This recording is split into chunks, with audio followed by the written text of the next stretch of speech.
Hello ma'am, ngasi Valentine Day ga mari lainana romantic song khara khutol tamjarage sidai soi gi lan gi yawarju ma'am na ngakpiyo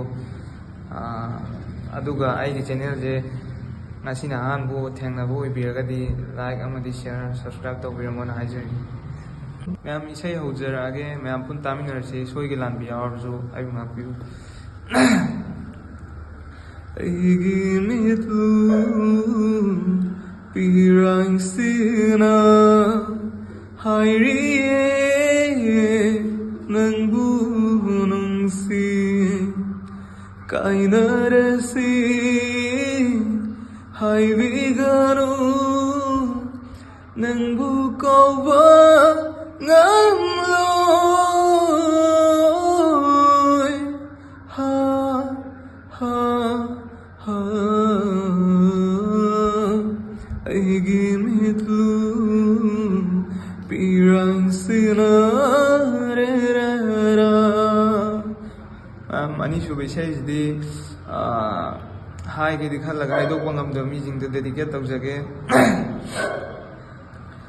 Aina koida jabi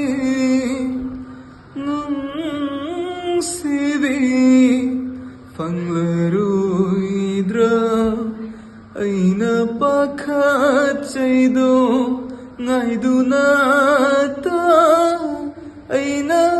lairingai pithokhinu nangi thamoi kanada wahaina fongdokpa ngamdrabasu thamoidadi nungsiribani lona michana na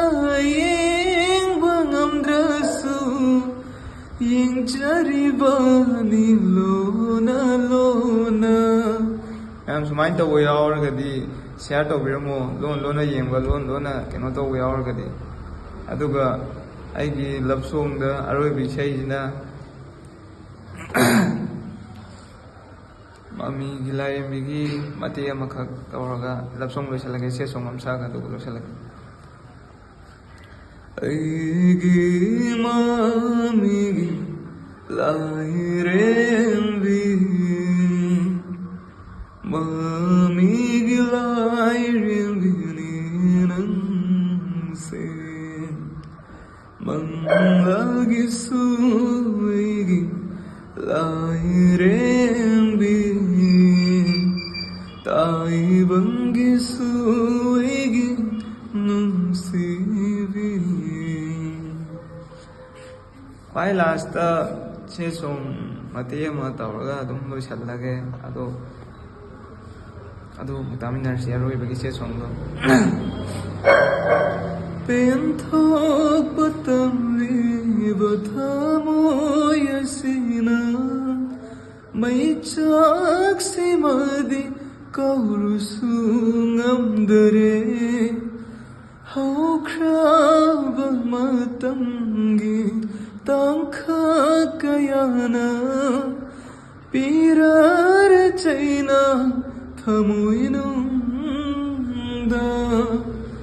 Bangunung si javana warubasu laita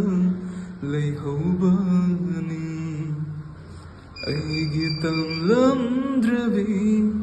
nangu Ma'am, sida tum lo shalage de yam sang tawrage aduna ma'am